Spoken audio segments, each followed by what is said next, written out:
really Rivada itself is an IVF diagnostics company. What we do is we predict which embryos are going to be the healthiest for transfer. And the way we started in that was purely because of the interest in semiconductor manufacturing and how semiconductor manufacturing can overlap with biosensing.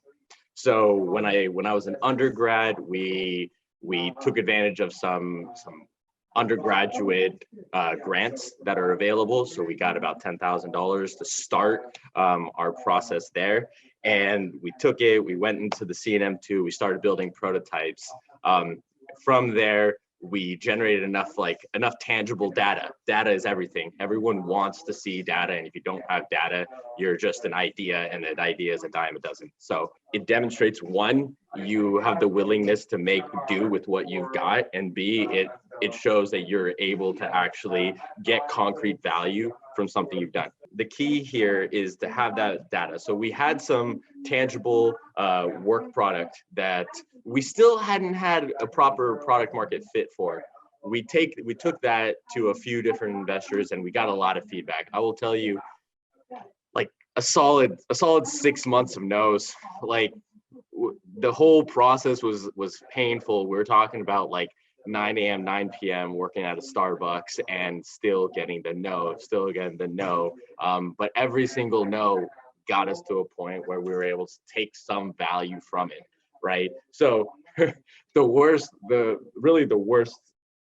no that we ever really received was we went to this accelerator that eventually did fund us, and I remember me and my co-founder had matching suits on, and we're so jazzed to have gotten an interview alone.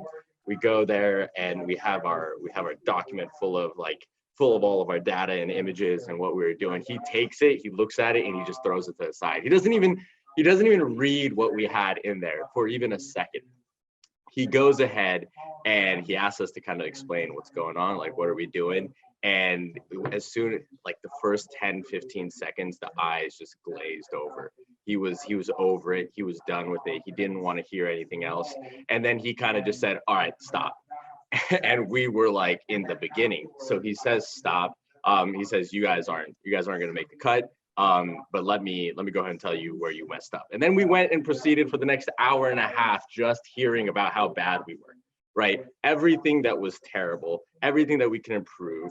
And we kind of took that, and on our way home, we stopped off at sushi, and it was like a silent sushi. It was like, we didn't say anything to one another. We just kind of had to process what was happening.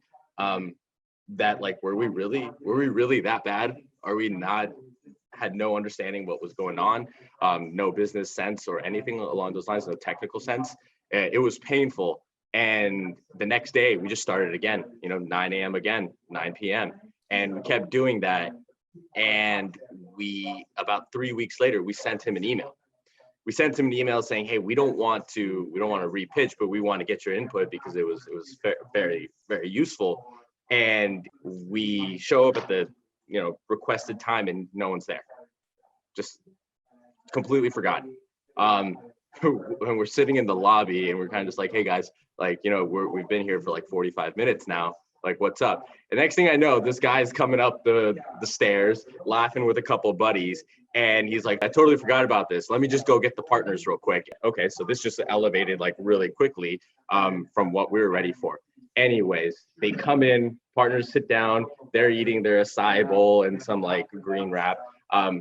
And they say go, and we tackled it, but we slayed it. We had 2 conversations going on with 4 people simultaneously. We showed that we knew what we were talking about.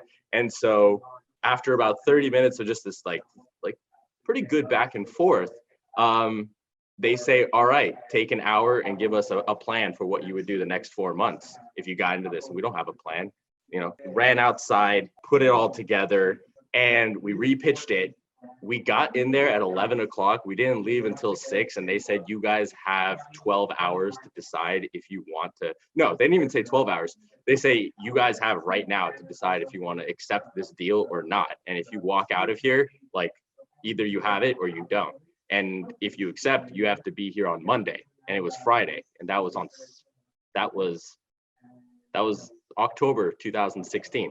And from there, our life kind of changed. That's when we caught our break. So realized that opportunity is at the intersection of hard work and luck.